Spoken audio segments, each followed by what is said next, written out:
Hello, welcome to this video. And on this video, I'm going to be going through the A to Z of jazz rock fusion. Okay, now, I did an A to Z on prog and I enjoyed it very much and I was hoping it would be a big success, but it wasn't. And I don't think it's because you guys don't understand what the A to Z is. It's not like a top 10, it's an A to Z. So what you have to do is you can only use one word. So you can only use a word where when you say that within that genre, people will know who you're on about, right? So you can't just put any old word. You can't put like a sentence up. It just has to be one word. And that one word is like you know it is. So in prog, you may say Gabriel. This is the analogy I used before. And you go, what's that? Is that the lead singer of Genesis or is it the Archangel Gabriel, one of the more major angels in God's firmament? And you go, no, it represents the lead singer of Genesis because you know that. Right, but if I was to say the word John, you go, oh, I don't really know what that means, but that stands for John Anderson, so you can't really put that in, although I did put it in, because I put Jon in. I don't think I've explained it very well, to be honest. I do understand what I'm saying. I have to come up with one word, and if you know the genre, you'll go, I know exactly what Andy's on about there with that one word, right? And if you don't know what that one word represents, then you might not just be that knowledgeable. You see, you might so it's a bit of a test for you. Now, when you get to certain letters like T or D, there's so much choice. And so you have to put certain artists aside and then they might not make the list. And then you get to the bottom of the list and you go, oh my God, I ain't got Weather Report on here. They're not represented in any way. And so you have to take someone else off to get Weather Report. And then you think, well, I can't use W because so-and-so's used W up. So I'm going to have to put Zawinul, Z, that's no one else. That's great. I'll put Zawinul in. That's exactly what I've done right there. I've sport the end of the video now because I'm trying to explain it to you that don't understand the concept. Now, when you get to other letters, you're thinking, I just can't think of anybody. And so what it does is it makes you think about what's important in jazz rock. And these lists not only bring up the best, because if I did the 10 greatest jazz rock bands, they're all the famous ones. We've spoken about them a million times. But here we can get into ones that are less well known when we get to the more obscure letters. Not that I will know anything about them, because the other thing is I don't do any research. That's the whole point. So I've sat down here, I'm a drummer, I'm a musician, right? I've got some knowledge, and you'd be surprised how much knowledge musicians have. We're all like this because we're all music fans. And so I'm going to try and pull on my knowledge live in front of you, and if I haven't got anything to say, then I'll just move on. And there's a couple here that I don't have anything to say on at all. And then you in the comments can come steaming in and say, oh, I love this band, and they're blah, blah, blah. And it's all a big community of love for jazz rock. That's what it's all about. Do you understand how the A to Zs are so good? I want to do the A to Zs. I want more A to Zs. So you've got to spread it out and say to all the other jazz rock people out there, check out Andy's A to Zs. They're really good. It's better than a top 10. It's an esoteric top 10 and A to Z. It's what us more advanced YouTubers do. Everyone does top 10s. Everyone does ranking videos. The A to Z, that's more hardcore. So if you're watching this and clicked on it, I'll shake your hand because you know what you're doing. You know where it's at. You're proper. You know, not a fair weather music fan. You know what a music YouTuber. You know quality when you see it, don't you? Have a little swig. If you want to know what's sustaining me today, because I'm about to do like an epic amount of YouTube. Today, liquid-wise, I've got Fanta Fruit Twist. I do like this one. And just to keep me going for nibbles, I've got these. I've had a lot of them before. I mean, this is supposed to last me the whole day, and I've had that much already. McVitie's Tasties. I don't know what to make of these because McVitie's, of course, make the greatest biscuit, the chocolate biscuit, or McVitie's chocolate digestives. Now, these are McVitie's chocolate digestives, but they're cheaper, which is why I bought them. And they're cheaper because they're just smaller. But isn't that just a smaller chocolate digestive? But when you bite into it,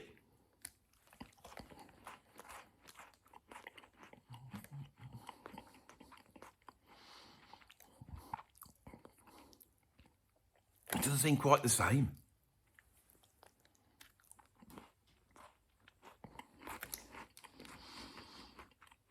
But that's not an issue, is it? It's pretty much a chocolate biscuit, you know, which I do like. But the thing I don't like about it is the name, Tasties. Tasties? Really? What should we call these biscuits? Tasties. Are they tasty? Well, all biscuits are, really. It's like calling them biscuits. or worse, Nice Biscuits. But there actually is a biscuit called Nice Biscuits. Bloody hell. Just finish it off, though, easily. Right. So, we're going, aren't we?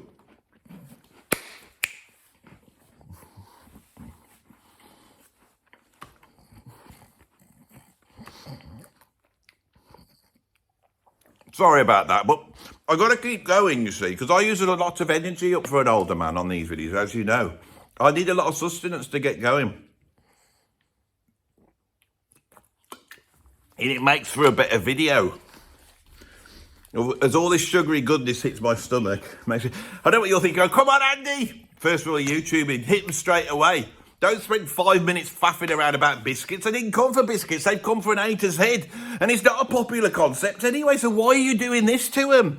Because this is an esoteric video. This is for the hardcore ones. The hardcore Andy Edwards fans are like going, I love this. Is he even going to do this A to Z? I am going to do the A to Z, don't worry. It's all down here. I'm going to start right now. But sometimes I do like to have a faff about before I just get yourself in the mood. This is the first video of the day. I'm going to do about 5 today. It's a lovely sunny day. I've got here early. There's nothing standing in my way. I don't need to go and get food or drink because I've got it all here. So I can just keep going. I might need to go to the toilet. But I've got to be honest, you can't see down there. I may as well just do it here. But I have got, it's cold and I've got a fan heater right down here that's keeping me warm and it's electric. So I don't want to be urinating onto the fan. You don't need to know any of this, do you? He's doing it deliberately now, he is. Andy's doing it deliberately. He's just trying to get on my nerves. He won't start. I'm forwarding on.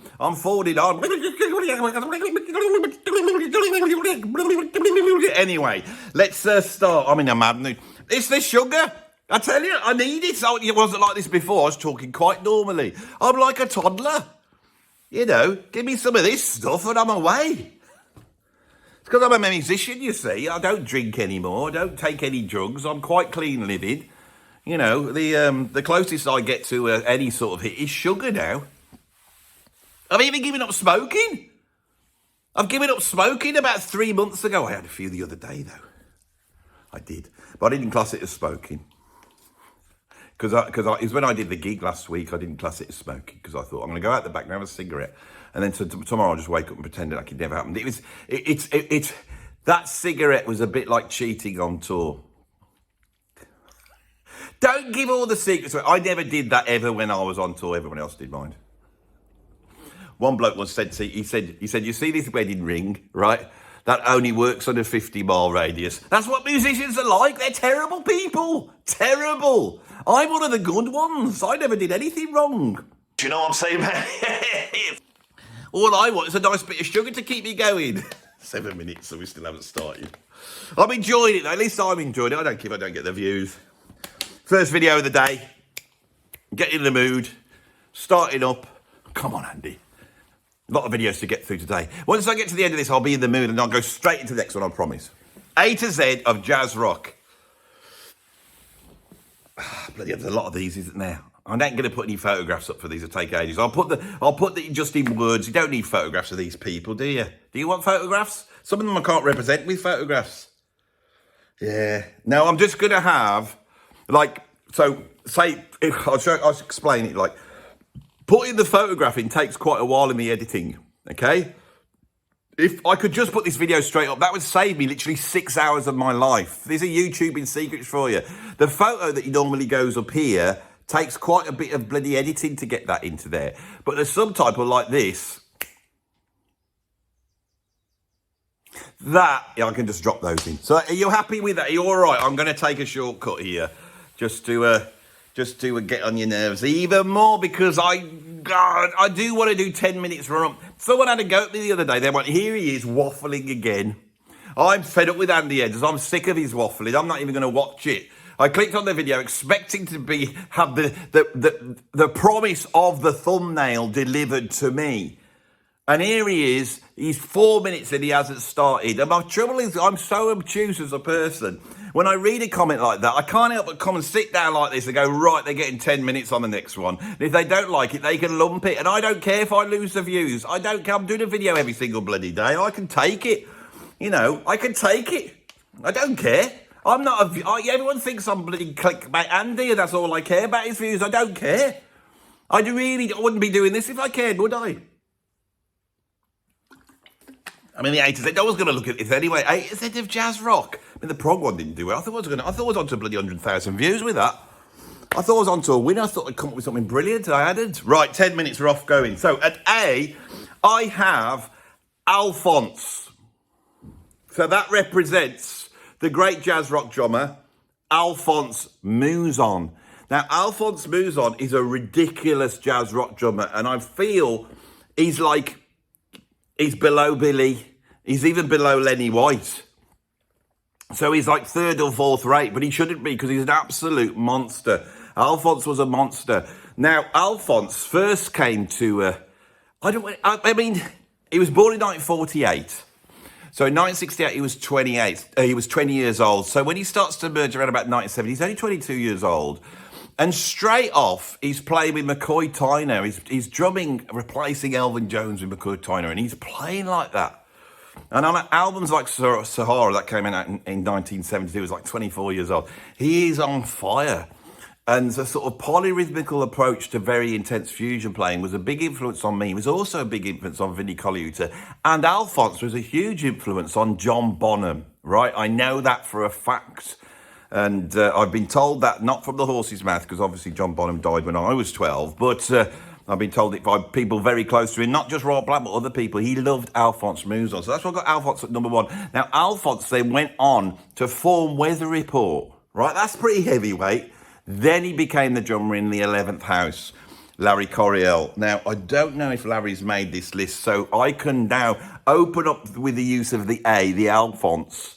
I can open up the world of Larry Coryell and the 11th House. The 11th House are that jazz fusion band that are incredible, but don't get talked about in the same breath as Weather Report, Mahavishnu Orchestra, or Return to Forever. 11th House are the fourth one, and if you haven't ever listened to them, go and check them out, because actually, their first album, which is called Introducing the 11th House, is a jazz rock classic, as is their follow-up album, Level 1, which is almost... it's one of the. It's greater than Introducing, to be honest. It's one of the great jazz fusion albums.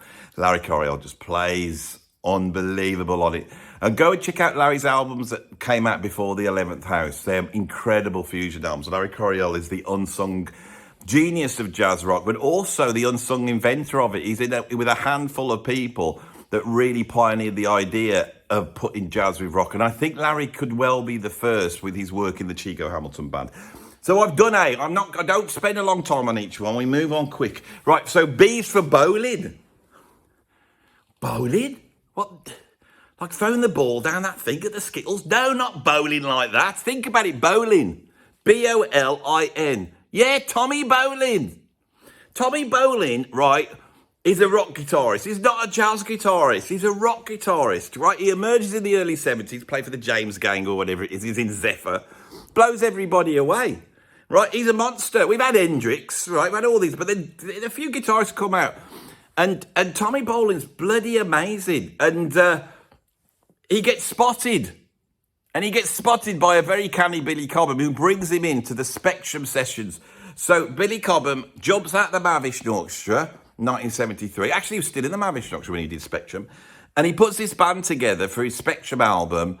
And he goes and gets a rock guitarist. And he takes the sort of ideas of the Mahavishnu Orchestra, but he funks them up. On Spectrum, Billy's one of the first people to bring the funk in. And he's also the first to open up the idea of jazz rock to a rock guitarist. You could argue that perhaps Carlos Santana had ventured into this area in 71 with Caravanserai. And of course, Jeff Beck's going to come steaming in a few years later with Blow by Blow. But the thing that's interesting is how much was the sound of 70s Jeff Beck influenced by Tommy Bolin? And how much was 80s Jeff Beck influenced by Ray Gomez? I will leave that there, but I think they were. Tommy Bolin, of course, then went on to join Deep Purple, replacing Richie Blackmore. They went to the studio and did Come Taste the Band, which for me is one of the greatest of the Deep Purple albums. That lineup was incredible. And then, of course, in 76, I think he was born in 1951, so in 76 he was like 24 years old, 25 years old. He died of a heroin overdose. Absolutely terrible. He did a couple of solo albums, absolutely incredible. Narada Michael Walden's on there. Marching Powder is a jazz rock masterpiece, especially the drumming on it. The albums were called Private Eyes, and the one before that was called Teaser. Right, that's my Tommy Bolin done. bowling. What a man. He's also on Alphonse Mouzon's album. Which one's that called? Mind Transplant? Is that what it's called? I never was a massive fan of that. I thought I'd like it.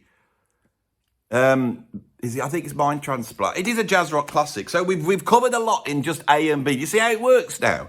So what have I got for C? I've got chick. No, not like a baby chicken with a little yellow chick thing. Cute, isn't he? But when he grows up, I'll eat him. But he's so cute now. Not that sort of chick. I'm on about Chick Corea. Chick Corea. Now, Chick Corea is of Italian descent. I thought he was always Spanish or something. I think he's from Italy. I'm confused now. I'm sure that's the case. Anyway, Chick Corea emerges in the late 60s. He's a virtuoso pianist. He's pulled together sort of Art Tatum chops. He's got a Spanish influence in there. Very percussive player, signature sound. His first album, Now She Sings, Now She Sobs, the trio album with Roy Haynes on drums, is one of the greatest piano trio albums of all time. And then he goes towards free jazz, and he is in the world of esoteric free jazz. He's signed to ECM Records. He does an album called ARC with Barry Atshall, and who's the bass player on that? Could be Dave Holland. Credible free jazz. He forms a band with Anthony Braxton called Circle, proper free jazz. He does two groundbreaking albums, piano improvisations, 1 and 2. And then he discovers, in the same way that John McLaughlin discovers Sri Chimnoy, around the same time, Chick discovers L. Ron Hubbard and becomes a Scientologist. He signs up a young Stanley Clarke into his band, and he makes him into a Scientologist as well. And then the next thing, he decides, I can't be doing all this, avant-garde stuff. So he forms Return to Forever. And to start off, he goes from what he knows, which is sort of a light, airy, sort of almost like a Stan Getz sort of Latin jazz approach. I mean, he plays for Stan Getz at the time. But then he hears the Mavis Nutshur. And in 1973, just as the Mavis Nutshur are finishing and they're not out on the circuit, he forms Return to Forever. Return to Forever really explored Chick's classical influences, a very orchestrated and very intense jazz rock band. And Return to Forever, which I think aren't on this list, but I use the R for somebody else. You won't believe I'll use the R for. It's like a terrible band. Anyway, so that's Chick Corea, one of the great jazz fusion keyboardists. We've Returned to Forever. The first two albums, he moves to electric piano with when he moves on to Where Have I Known You Before, the second Return Forever album, he brings in the Moog synthesizer and becomes an exponent of all those. He brought some incredible jazz rock musicians to the fore, i.e. Stanley Clarke and Lenny White and Al Di Meola. Also Steve Gadd, I think he played a big part in pushing him forth. He is an absolute... And of course, in the 1980s, you got the electric band, and so that's Weckl and Patti Tucci. And he's a little bit like a Miles Davis in really, providing a home for young talent. He sadly died a few years ago. Seemed like a fantastic bloke. Just before he died, he was doing a lot of educational stuff online on his Facebook, and it was brilliant. And he was getting right down to it. Hard to believe he's a Scientologist. I think if you were in a band with him, like Return to Forever, you were under quite a strict sort of Scientology, sort of cultish approach, which is very interesting, and nobody's really talked about that much. If you go and check out my interview with Scott Henson, he touches on it a little bit. Let's move on to D, because this video is going to be, if I spend this amount of time, it's going to be a long video, so I'm going to speed up a little bit now. So D is for Devadip. Devadip is the spiritual name given to Carlos Santana by Sri Chimnoy, and Devadip coincides when Santana moves from being one of the great American rock bands, exponents of sort of Latin rock, well, the leaders of the movement of Latin rock, playing at Woodstock, selling millions of albums. They're a stellar band. It's on another level to what we're talking about here with jazz rock. And then he becomes Devadip. He makes Caravanserai, and suddenly he's into this space jazz post-Bitches Brew area. And those albums, Caravanserai, Welcome, Borboleta, and Lotus, are all way out jazz fusion albums. We're not talking like Weather Report. They're way out. And not all the time. They've got some vocals on there. You've got people like Floor Puribs on there. And these albums are mainstream. They're some of the most Caravanserai is one of the most way out mainstream albums there's ever been, right? Then they would go all funky. Amigos is my favourite album. Whilst he's doing this, in 1973, he teams up with John McLaughlin and he does the great Love, Devotion, Surrender. And so he's a massive staple in the jazz rock world, Devadip is. Devadip Carlos Santana. Brilliant. E stands for Ellis. Now, Ellis Island, not that bit where all the immigrants came in America, not that bit there. They had to all change their names to more American-sounding names because they couldn't pronounce all these Italian names. Not Ellis Island. What's Ellis stand for? This one's a bit harder one. I didn't know I should put this on. Ellis. Do you guys, if I say Ellis to you lot, do you know what I'm on about? Yes, Don Ellis, the great trumpeter that came out of the Third Stream School in the 1950s, early 60s, played all sort of esoteric, complex, like classically influenced, modern, avant-garde jazz, you know, and then he pushed that, brought in Indian modality, brought in electronics, and then he got interested in odd time signatures, and he produced this incredible big band that was putting all those influences together. And in 1967, he went into the studio and recorded an album called Electric Bath. And for me, this is perhaps the first masterpiece jazz rock album, way back in 67. We've got Duster by Gary Burton coming out the same year. That's the watershed, because there's been other jazz rock albums up to that point, but they were a bit rubbish. Electric Bath isn't, and he only got better. And by the time he gets to the early 70s, he did the soundtrack to The French Connection, which gave him a great big profile. And this great big band playing impossible time signatures with all the electronic effects and wild psychedelicness, you would think would be a household name, because the stuff's quite accessible and fun as well. But he died of a heart attack in 1978, and because of that, I think then he got a little bit forgotten. But Don Ellis is one of the forefathers of jazz rock and a main player. And I believe he was an influence on Frank Zappa. He actually plays on Free Character. Ralph Humphrey moved from the drummer with Don Ellis, moved to Frank Zappa's band in 72. And his reading abilities and his ability to play on times was utilised by Frank Zappa to push his music up to another level. And Ralph Humphrey was a very important drummer, of really pioneering the sort of virtuosity required to play in Frank Zappa's band. Ralph Humphrey became a fan of this channel a few years back and started messaging me, and I interviewed him about 4 weeks before he died. It was an incredible thing that this happened, and it was so sad, but he was a gentleman, lovely bloke, and an incredible drummer that apparently could just sight read absolutely anything. So that's what I've got. E, Ellis. F, I've got Fusac. Fusac is this genre. Now, I don't even know where the word Fusac comes from. I use it, and I'm so arrogant. I had a period of time where I thought, I've invented the word Fusac. Now, Fusac is a mixture of fusion and Muzak. This is the thing that destroyed jazz rock. Jazz rock in the early 70s was really jazz combined with progressive rock. And it was looking, and even psychedelic rock, it was looking at the more experimental end of rock. Then the disco thing kicked in, and then a number of musicians moved over from playing jazz to playing disco stuff, and some of them had some hits. And at that point, the record companies that were looking at the diminishing sales for proper jazz rock went, well, you know, if you want to stay on the label, then you're going to have to start doing something funky. And they all did. If you check out Larry Coryell, he starts off with the 11th House being like the most, you know, sort of bombastic out there jazz rock. And the last album they did called Aspects, it sounds like that sounds like the Brecker Brothers. It's just funky disco. The Brecker Brothers came in, and some of it's brilliant. I love the Brecker Brothers. I like Aspects, but it's not the bombastic jazz rock I like. And so we have, by the early 80s, we have this new genre of Fusac. And I don't like being too harsh for it. I don't like when jazz fans really have a go at Kenny G. I have no problem with Kenny G. I think he's a very good saxophone player, and I think he does a great job in being the very commercial end. The guy's sold about 60 million albums, and he brings people to the form. I've got no problem with him. It's bland and a bit insipid, but he can play, and I got a problem with that. The real great guys who work in the more Fusac areas, I would say, would be David Sanborn, some of the Marcus Miller albums. Grover Washington's got great taste. There's a whole bunch of great albums out there. And in the late 70s, we had a couple of Roland Vasquez urban music ensemble. I've interviewed Roland here. That album's incredible because it's like so hot and fiery, and yet it's still funky and that sort of stuff. The other guy's John Serry Jr.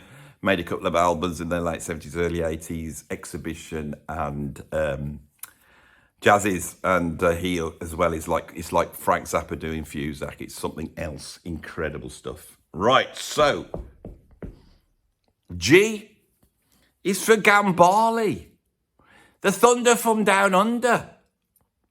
Right, so in the 1980s, his guitarist, who was a guitar teacher back in the 1980s down in Australia, he suddenly arrives in America and he just sort of bursts onto the scene. And this guy took the guitar and changed the way people play the guitar. So he took a technique called sweeping, swept arpeggios, or swept playing, and he applied it across the whole of guitar, creating a smooth, incredibly fast picking style that could pull off all sorts of insane things. Now, this blew everybody away at the time. I went out and searched out and found import copies of his first couple of albums, and I was a little bit let down. They were a bit Fuzak-y. But around this time, Scott Henderson jumped out of Chick Corea's Electric Band because he couldn't take the Scientology. And so Frank Gambale stepped in, and this put Frank Gambale into the spotlight. Now, taking away the virtuoso technique and the ridiculous lines and the stuff that puts certain people off playing, they go, I'm not too keen. I like people who play with feel, not people who just play fast and all that type of thing. Well, I got to be honest, Frank Gambale is one hell of a guitar player.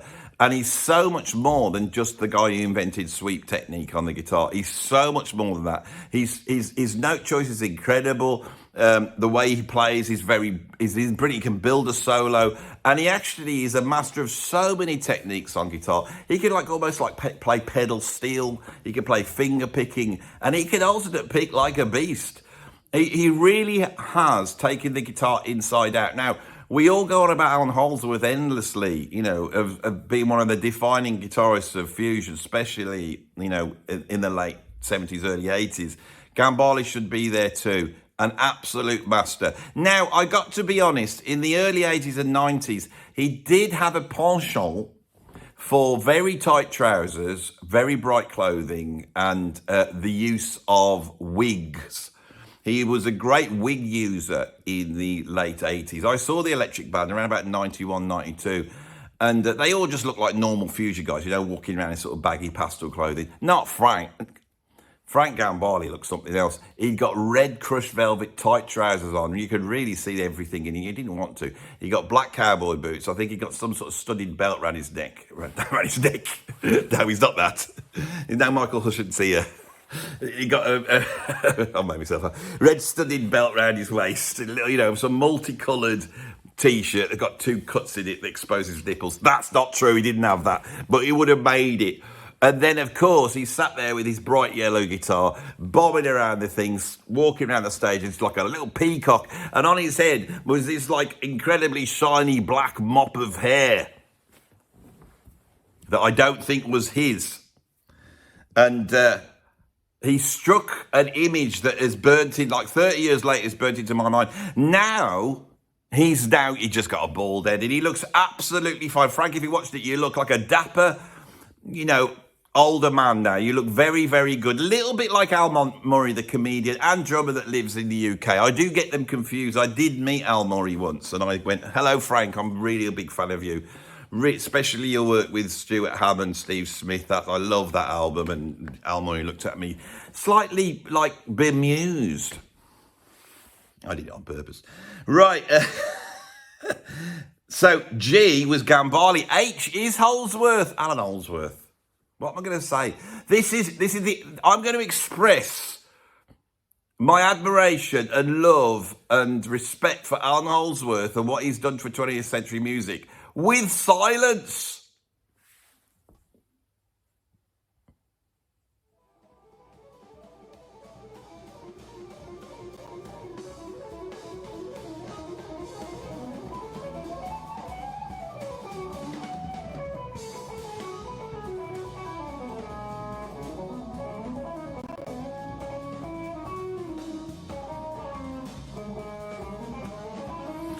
Oh, that was lovely, that was. I quite enjoyed doing that then. Silence is the best sound in the world, isn't it?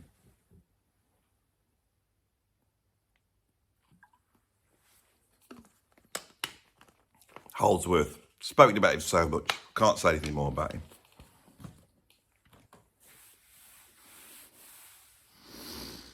R is for return. Rubbish, Andy. I was... what? Anyway, H. I've buggered it up. Why have I got R for? This is copy and pasting, isn't it? So I've got return, but somehow it's landed on I. So I haven't got anything for I, and the reason I haven't got anything for I, because I couldn't think of anything for I that related to jazz fusion. But why I wrote return into there, and return doesn't mean, I mean, return to forever, return to the Brecco brothers. What does return mean? What does return mean? It means nothing, does it? Absolutely nothing. I is a complete failure. When I did the prog, when I got to I had IQ, which was the band I'd actually played with. I was home and grand, knew everything about them because I've been in the band. But here we got I. What could you have for I? I haven't got anything here. And this is a troublesome one. I can't even think of anything. I, come on, quickly. Any I relating to jazz rock. Now you can see how the A to Z works. I've sat here for a week putting this together, right? And I've still failed, but it's hard because you sit there and go, I. What? I. Igging Bottom's Wrench, what was it? That early Alan Holdsworth albums? That's the first thing that's coming to mind. And that's so obscure, Igging Bottoms. We can't have Igging Bottoms on this. And it's not even jazz rock. There must be something beginning with I that's got to do with jazz rock. Can you think of anybody? Ian Underwood? Ian? That's no good. Inner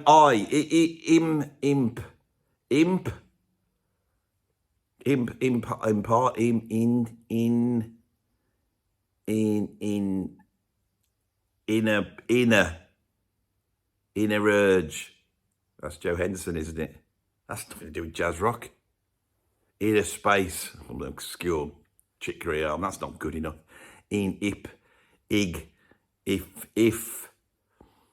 If Mountain could sing, that's a Terhey ripped down. It's not good. I can't have if on this. I can't have got one for I. It's bloody a failure, isn't it?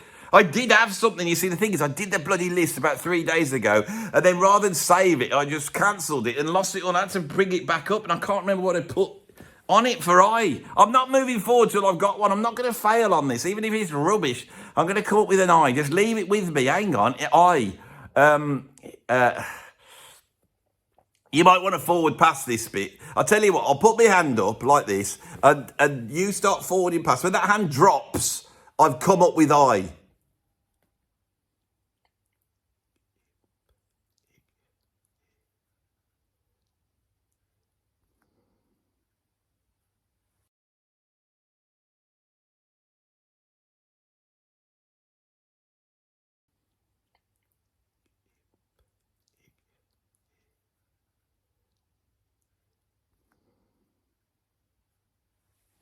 Come up with him. It's a bit rubbish. Illicit. It's an album by Tribal Tech. I ain't got Scott Edison on. Tribal Tech are one of the great bands of the 80s, fusion bands of the 80s and 90s. And Illicit is one of their best albums, if not their best album. It's a great album. And it's got like a bit of a joke at the beginning. Illicit starts up and it sounds like Fuzak and then kicks into proper jazz rock fusion.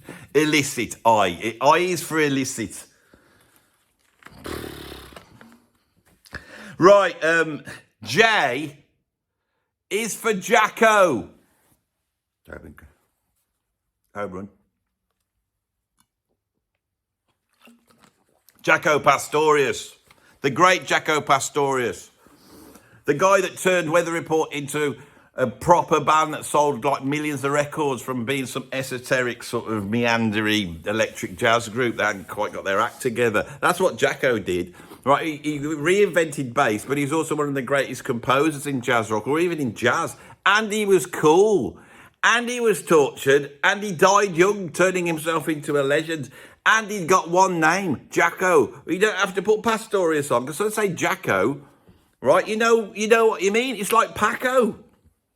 What have I got for P? Paco. Well, I say Paco de Lucia. Jacko Pastorius. Don't know why I brought Paco into the equation. Because I do get them confused sometimes, those two, Paco and Jacko. I can get confused sometimes. Well, I don't really.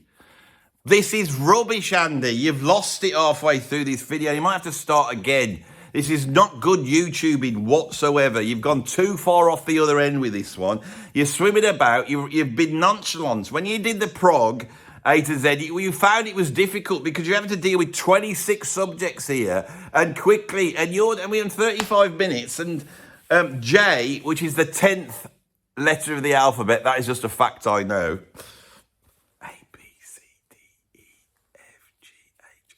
It is the 10th letter of the alphabet. So we're not even halfway, are we? Jacko, what can I say about it? I've got a whole video of him. I'm just going to mention him and move on to the next one, which is K. And at K, I've got Keith. This is rubbish. Keith. Yeah, Keith Jarrett, of course. So as I say, not Keith Chegwin. What are you talking about, Keith Chegwin? Progner's not Keith Emerson. Not Keith Emerson. Who's the most famous Keith in the world? Keith Jarrett, isn't it? But Keith Jarrett doesn't do jazz rock. Yes, he bloody does, and no one ever mentions it.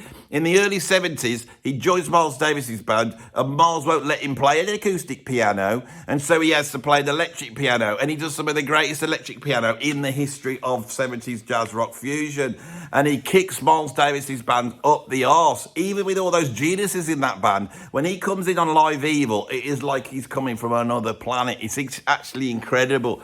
And he actually did some electric stuff himself. And he's done other fusion albums. Go and check out my video on Keith Jarrett. He should be mentioned in the world of fusion, but not only on that, with his American band, which features Sam Brown on guitar. The late great Sam Brown, he never gets mentioned ever. Not Joe Brown's daughter. Don't get those confused either. Sam Brown's a different kettle of fish. So Sam Brown on electric guitar. And they did a whole bunch of albums like Treasure Island, Expectation. Expectation is a fusion classic. And Keith Jarrett explores that sort of Americana, I hate to say the word, gospel influenced side, which comes out of Gary Burton. Pat Metheny becomes an exponent of it. And Keith Jarrett is also an exponent of that, one of the great exponents of that. I would say that the Colm Concert, which is his solo piano piece, is a fusion album. That grooves. It's like operates like a rock album. Being very serious now, aren't I? So that's what I've got for K is Keith Jarrett.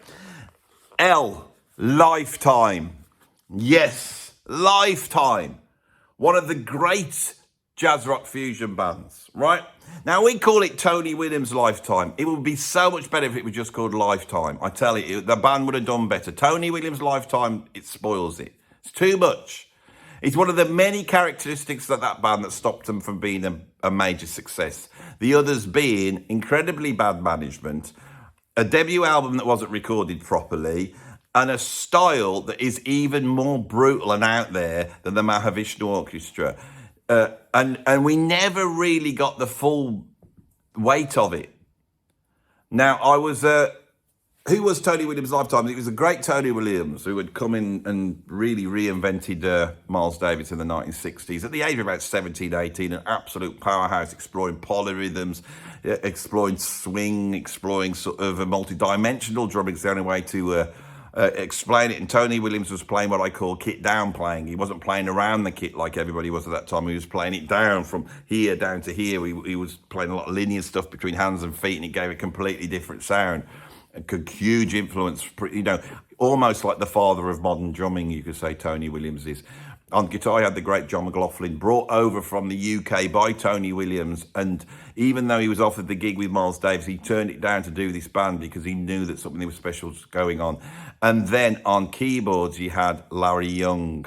And Larry Young is one of the true geniuses of this genre who emerged in the 60s as sort of the John Coltrane version of Jimmy Smith, or that really doesn't give him justice, because even Coltrane didn't explore the sort of glacial soundscapes that Larry Young could summon. I was recently reading the Tony Williams Lifetime section from Jack Bruce's autobiography. Very interesting, because Jack Bruce then joined them, and even with the addition of a stellar musician like that, they still didn't get anywhere. But Jack Bruce said, he says in that book, I've worked with many incredible musicians in my time, but the only true genius I ever worked with was Larry Young. So I'm going to use this not only to champion the late, great Tony Williams, who died far too young after he had a gallbladder operation, and I think something like 1997, and he was like about younger than me. But Larry Young also died of pneumonia in 1978, taking him out of the picture. And so this is why nobody talks about him. It's like the Tommy Bowling bloody thing again, you know. Never die in the 70s. It won't happen now. You don't have to worry about it. Right, so at M, I have Mahavishnu. I'm here because of the Mahavishnu. What can I say in a couple of minutes about the Mahavishnu that I haven't said before? What can I say about them? When I started an interest in music, and I discovered Cozy Powell, and I discovered the Police and Motorhead, I was on a quest. It's the only way to describe it. A quest to find the ultimate music. And I was searching for it. And I found some incredible music on the way. But when I heard the album Birds of Fire by the Mahavishnu, I'd found it. That was my... It was my revelatory musical moment. That's what the Mahavishnu were for me. And when I first heard them, I knew it wasn't to do with chops or complexity. And people say, oh, you know, I can't listen to it. It's all, it's not. It's just absolutely, they just haven't got any ears. They can't hear it. They can't hear what's in the Mahavishnu. They can't hear what it is. It touches on something that's absolutely profound. There's a sound in there. And that sound, there's a darkness to it that King Crimson may have had, you know, with the Bill Bruford band, but nowhere near. Alice Coltrane sometimes has it. Coltrane sometimes has it. But there's a darkness to the Mahavishnu. And that's what I want to champion. None of the other fusion bands had this. Tony Williams' Lifetime didn't have it, although there was moments when they went towards it. But there's a darkness in tracks, especially like Dance and Mayor, which is the ultimate aesthetic for me. That was very serious. What have I got for N? I've got Nucleus. Nucleus, yes, the British jazz fusion band Nucleus. Didn't think I was going to talk about them today. Nucleus was formed by Ian Carr, who was a British jazz trumpeter. He'd emerged in the 1960s. In fact, and he was older than a lot of the fusion guys.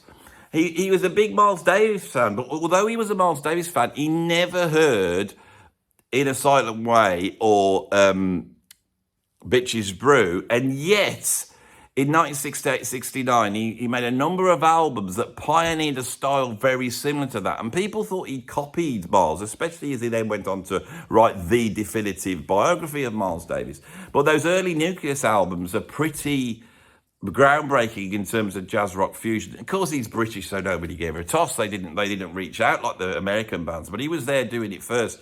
And then on Belladonna, which actually is, I think, an Ian Carr solo album, but it gets classed as Nucleus, he brought Alan Holdsworth to the world. And Nucleus is a really incredible band, and they went on to do some really wild and strange and weird stuff. So that's what I've got for N, is Nucleus.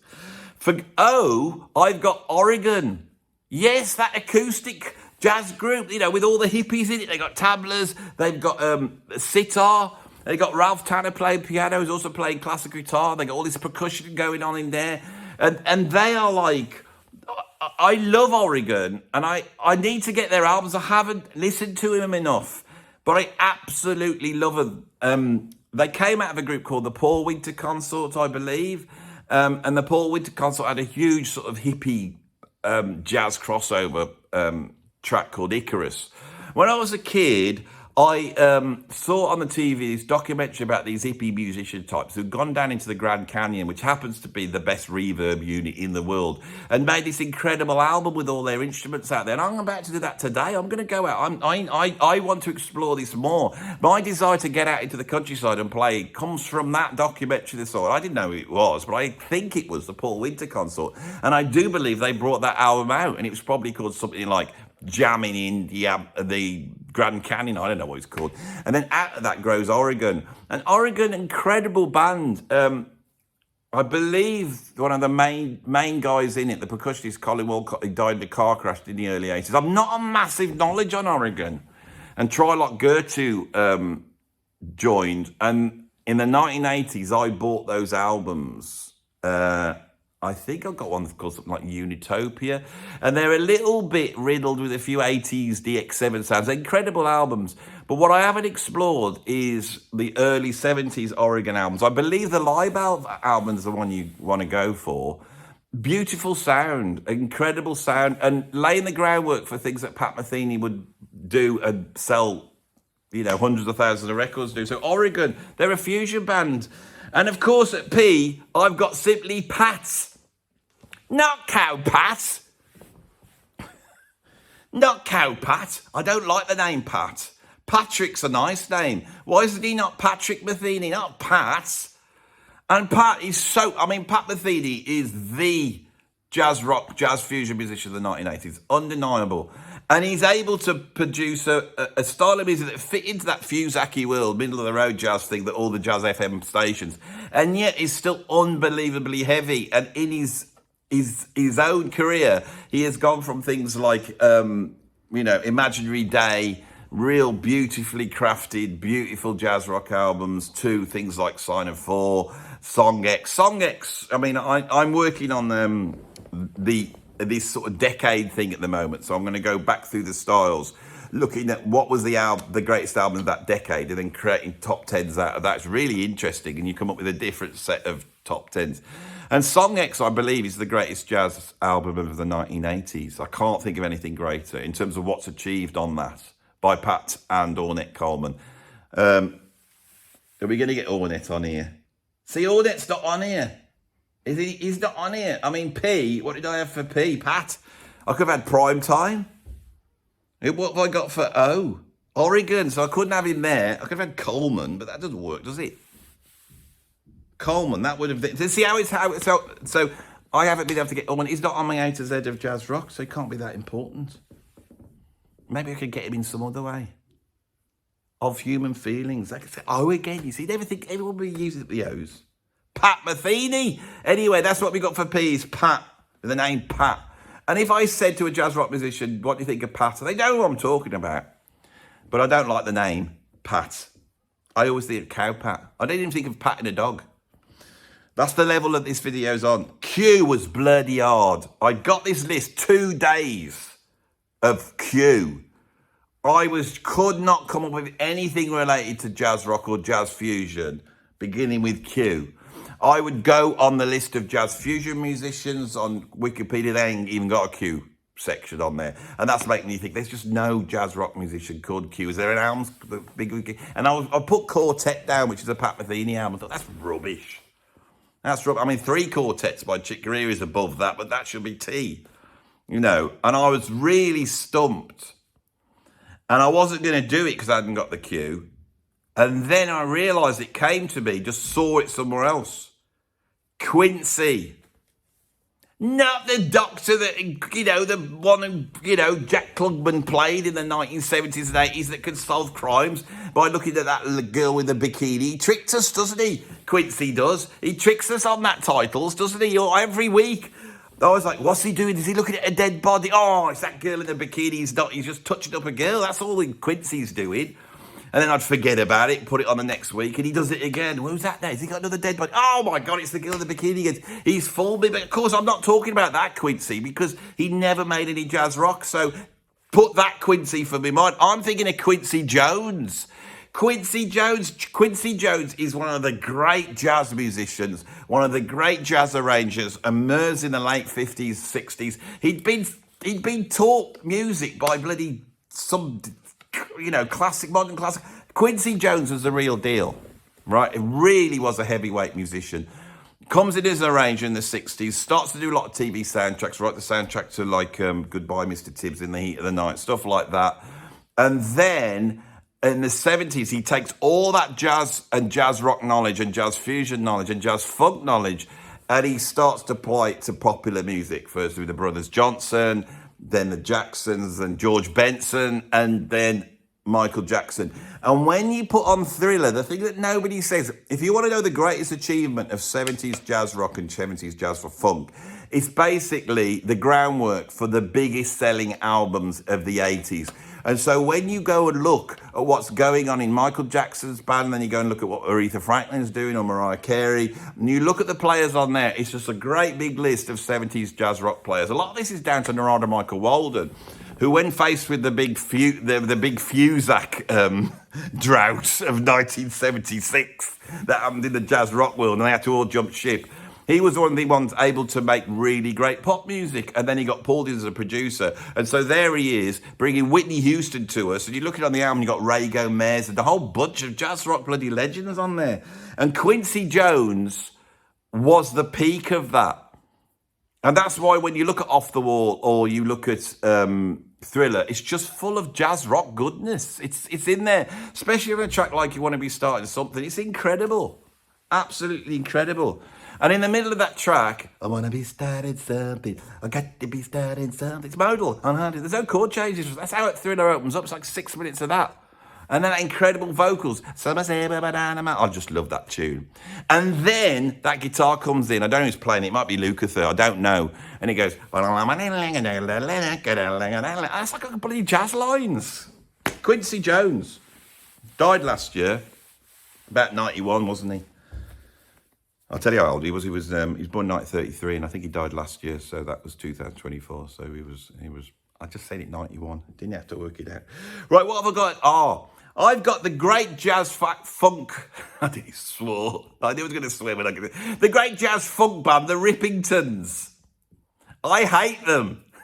They represent the worst. You want to know one of those bland 1980s Dick 7 bloody middle of the road, only use of this album is to, if you're a yuppie in 1988, to put on when you pulled some young woman back to your lair and you're about to have your evil way and you're going to lull them in, with a few extra drinks and a Rippingtons album. Hey, darling, have you heard the new Rippingtons album? Now, it wouldn't get you anywhere, would it, the Rippingtons? The one thing the Rippingtons never did was rip, ever. Most bland, middle of the road. If you look on my channel and go in the playlist, you'll see Crimes Against Jazz Rock. You'll see a playlist. I hope the Rippingtons are in there. They should be. That's all I'm going to say about them. I'll put them on the list for art because I wanted to represent the good, the bad, and the ugly. Right? We're going to get this. This is going to be under the hour. I'm not going over the hour. So this is a good one. SCO. Schofield. That's what it stood for. I just put that in there. John Schofield. Yeah, you know John Schofield, don't you? Come on. Emerges in the mid-70s playing for Billy Cobham. Burning guitar on the Life of Times of Billy Cobham. Right? Isn't it an incredible player? Then he gets his own solo deal. He's doing this really interesting stuff. And then Miles grabs him, doesn't he, on the album Star People. And before you know it, Schofield is crafting the guitar sound of the 1980s, jazz fusion guitar sound. And what is it? It's a mixture of sort of an Ornette Coleman-derived approach. Pat Metheny is a very similar thing. But with Schofield, you get the proper dirt of the blues. But he never plays a blues lick. He's always got this chromatic goodness coming on. A legato style that became very popular in the 1980s. And he could play all over the place like Holdsworth if he wanted, but he was very economic. And then his career went on, he formed in the 1980s the jazz fusion defining group with Dennis Chambers on drums, Gary Granger on bass, and a variety of keyboards, Jim B and people like that. And that was, again, one of the premier jazz rock fusion, because it birds albums like Loud Jazz, like Blue Matter, Pickett's Live, incredible. And then he's since then explored all sorts of things from real out there, like electronic jazz, like Uber Jam, that's incredible, to working with Joe Lovano, doing proper straight jazz, Bill Stewart on drums, and then some real funky New Orleans stuff in the middle. Schofield's an absolute living legend. He's one of the greatest guitarists. And he's got a bald head. There's no wig work with him. I reckon Schofield was bald by the time he was like 15 years old. He's always been bald.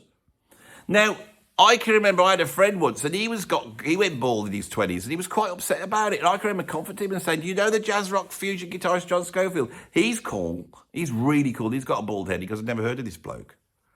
So I don't think that really worked, but I still offered him. Right. So T is for Tutu.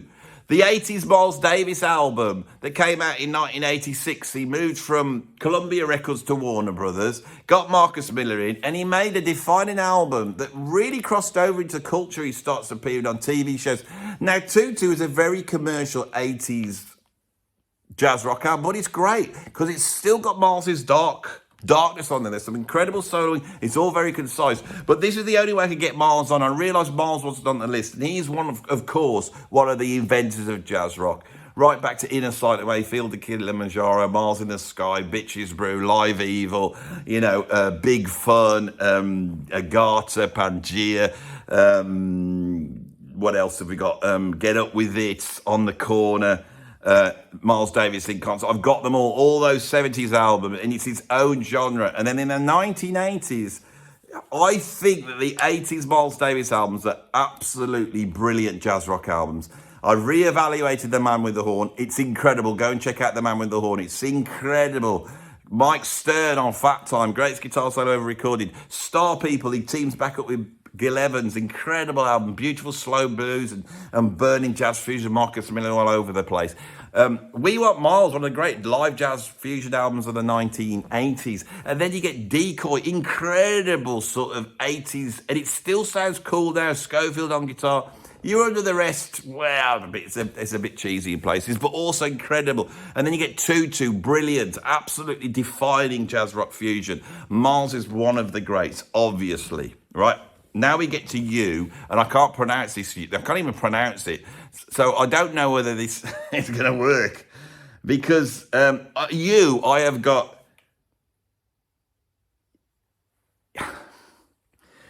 Yahira. You a hearer? Ear hearer?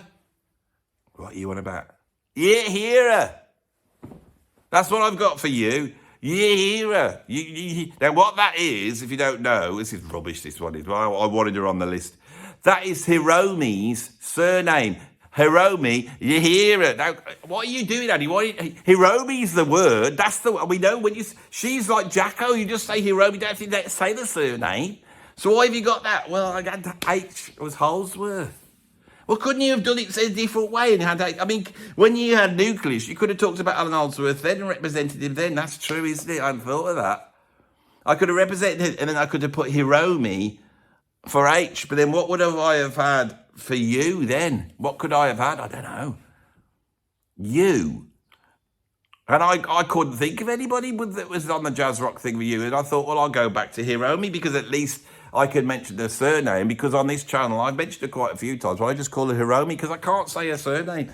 Yeah, so that's what I've done here, is mention that. For V, I've got Vinny, and Vinny stands for Vinny Colaiuta, the greatest drummer that's ever lived. He's the greatest drummer of all time. He's the greatest drummer. Vinny is the greatest drummer. My favourite drummer is Bernardo Rico Malden.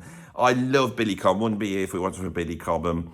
And I love John Bonham, Stuart Copeland. I love millions of drums. Harvey Mason, that's a drummer I absolutely love. Who else do I love? Zigaboo for meters. I love so many drummers, incredible. I love Weckl. Weckl's a huge influence for me. Beautiful drummer. Pure beauty is Weckl. Absolute beauty. And there's a whole bunch of incredible drummers out there now, like Chris Coleman, all these virtuoso ones, like, Chris Daddy Dave, and all the incredible drumming. You want to know the greatest drummer in the world is Vinny. It's Vinny. Vinny Colaiuta. Don't even have to say Colaiuta. I can say it, can't spell it. He's got too many A's and I's. He's got the whole vowel selection in the surname of Colaiuta. But Vinny, you just call him Vinny. And Vinny's quite a popular name, especially amongst Italians, which he is. But in the jazz rock world, you say Vinny, and everyone knows who you're talking about. Vinny's the greatest drummer. Shall I do a video just on Vinny? Because he's the greatest drummer. I put my money where my mouth. It's not Buddy Rich, it's Vinny. It's Vinny. When someone says the greatest drummer, I think of Vinny. If someone was to say, who's the genius of the drums? Who's the guy that is just not only got the chops, but has got a vision on the drums, which is like the drum equivalent on Alan Holdsworth. It's Vinny, and Vinny's still with us. Now, I was watching an interview with Vinny, and he's had some problems, and he's had a neck operation, okay?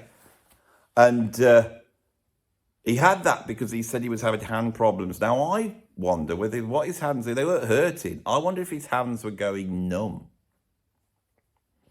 And if that's the case, then I want to talk to Vinny. Because when I was a kid, I saw Vinny, and I've got nowhere near the chops of Vinny. Nowhere near the chops. But I wanted to play like Vinny. And so my style was basically my version of trying to play like Vinny. And I've spent 40 years trying to play like Vinny. And my hands are, my fingers are going numb. And I don't think it's anything to do with, I think it's a psychological thing.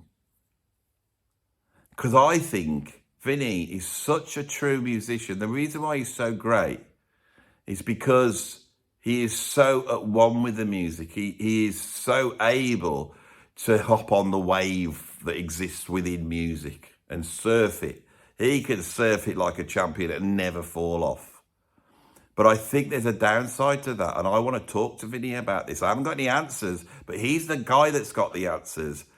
And I'm saying this now because this might get out to him. I doubt it. I have emailed him and he's not come on. I want to talk to him about this because I think the numb fingers is the body's reaction to the miserableness of the music scene now for a musician like Vinny. That's what I believe, and I put it out there. It's a really weird, esoteric thing, and it forms the climax of this video for anyone who's really taking notice that once has seen this, I've said something that profound. You want to talk about profound musicians? At W, I've got Wayne. Wayne Shorter, obviously won half of Weather Report, but he took a back seat in Weather Report, so people don't really realise they were talking to one of the greatest improvising musicians of the latter part of the 20th century, one of the greatest jazz composers has ever lived, Wayne Shorter, who came out of free jazz and never forsook, is that a word? The central wonder of free jazz, which is the surrender and lack of ego and the ability to access the infinite. And if there was one musician who could do it, it was Wayne Shorter. Right, X is virtually nothing in jazz rock, so I've gone with Brand X. Will you let me off that X and then it says in brackets as in brand? Brand X are probably the greatest British jazz rock fusion band, formed by a whole bunch of incredible players of the mid-70s who were able to purloin the great Phil Collins in, not only getting the kudos from the Genesis fans, and there's so many prog fans when you listen to jazz rock to them, they don't listen to any of the greats, but they listen to Brand X because Phil Collins is on there. And by this, it's also the proof that we all know that Phil Collins is one of the greatest drummers that's ever lived because the proof is on those Brand X albums. Absolutely brilliant. Why? I've got the Yellow Jackets. And I have to ask myself why I have got them on. They're not as bad as the Rippingtons. They can be quite cool every now and then. They produced Robin Ford. He was in the Yellow Jackets. And also that incredible bass player who plays upside down. He was also playing with older. They play is great. That is strong Fusac. It's better.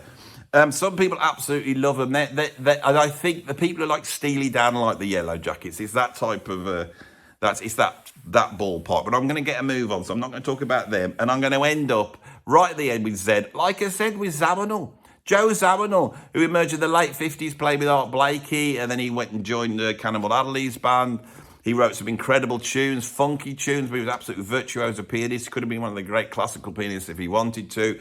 And then, once his composition skills were discovered, Miles Davis pulls him in. He writes Bloody in a Silent Way. He writes Pharaoh's Dance on Bitches Brew. He's never a member of Miles Davis's band, but he bloody comes and really just takes it over. Then he takes that, he forms Weather Report, and then, as I said, with the acquisition of Jaco Pastorius in 1976, it becomes one of the greatest crossover groups of all time. But Zawinul, he's a heavyweight, absolute heavyweight. Incredible. That's the end of my jazz rock A to Z. I hope you enjoyed it. If you did, put a like on it. If you want to see some more stuff like this, then subscribe. These are bloody hard, I tell you. I've got a jazz one to do next. I ain't do that today. This has worn me out. I haven't come out of this all hyped up. And that was like climbing the bloody Mount Everest. It's like doing a top 26, but they're not. It's not even a top 26, and it's got no climax. Like it's got no summit. That's the problem with the A to Z. It's got no summit. This is why nobody likes it, Andy.